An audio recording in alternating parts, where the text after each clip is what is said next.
We need to increase production by 80% next quarter. No, that's impossible. I mean, okay, what I'm trying to say is, wait. The thing is, okay, wait. What I'm trying to say is, did you see it? No control, no flow, no leadership. Filler words. What are filler words used for in real life? What? Filler phrases are professional communication tools that help you manage the flow of a conversation. Why? Because in meetings, negotiations, and high pressure discussions, you need micro pauses that don't make you sound insecure. How? They let you redirect, soften, clarify, transition, or reframe your message without losing authority. When? Use them when you need to push back politely, introduce a correction, redirect a discussion, frame a difficult message, buy 1 2 seconds to think, avoid sounding abrupt or defensive, regain control after tension or confusion. Result: you sound structured, intentional, and in control, even when the topic is uncomfortable. Different categories. Guiding attention. Here's the key point.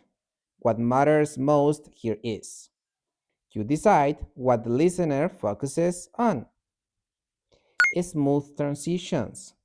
Building on that brings us to you keep the conversation moving without abrupt jumps. Strategic framing.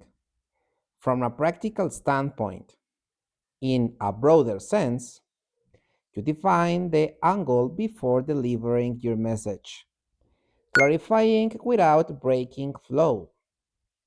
What this really means is, let me put it this way, you clarify without sounding defensive or aggressive, elevating the register. To put it in perspective, from a communication standpoint, you sound senior, analytical, and composed. Normal versus professional. Normal. Let's change topic. Pro. That brings us to the next point. This is important. It's worth noting that. Let me explain. Let me put it this way. This is similar to put it in perspective. We can't do that. From a practical standpoint, that won't work. Here's what will. You're wrong. Here's the key point we need to consider. Problem plus resolution. Number one, delivering bad news without sounding negative. Why is this report delayed? Here's the key point. The data set changed yesterday, so we're updating the projections. No defensiveness. Clear explanation takes control. Cutting an awkward silence. To put it in perspective, here's what this means for the timeline. Break silence, reclaims leadership. Responding to an accusation. You didn't meet the target. From a communication standpoint, here's what actually happened, and here's how we're addressing it. Acknowledges, reframes, controls the narrative. Common mistakes. Number one, using fillers as empty noise. Wrong. So, like, what this really means is, like, correct. What this really means is, plus clear message. Number two, stacking fillers. Wrong. Here's the thing. What I'm trying to say, the point is. Correct. Here's the key point, plus direct idea. Number three, using fillers to avoid answering. Wrong.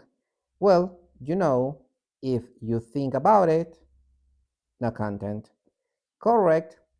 From a practical standpoint, here's the answer. Now you try this. Here you have the formula. Number one, listen fully. Don't react emotionally. Absorb the request or accusation. Number two, identify the function you need. Do you need to redirect, soften, clarify, push back, or reframe? Number three, choose the filler that matches the function. Examples: redirect, building on that. Soften, from a practical standpoint. Clarify, what this really means is, and reframe, to put it in perspective. Number four, deliver your message with control. Short pause, steady tone, clear structure. Number five, redirect the conversation toward your solution. Never end on the filler, end on the plan. We need to increase production by 80% next quarter. Here's the key point. From a practical standpoint, 80% isn't realistic, but here's a plan that increases output without risking quality. Filler phrases aren't vocabulary, they're leadership tools. They help you guide attention, manage tension, redirect discussions, and deliver difficult message with clarity and authority. When you master them, you don't just speak better, you negotiate better, lead better, and influence better. If this helped you communicate more professionally, give the video a like, subscribe, and keep improving your English for work.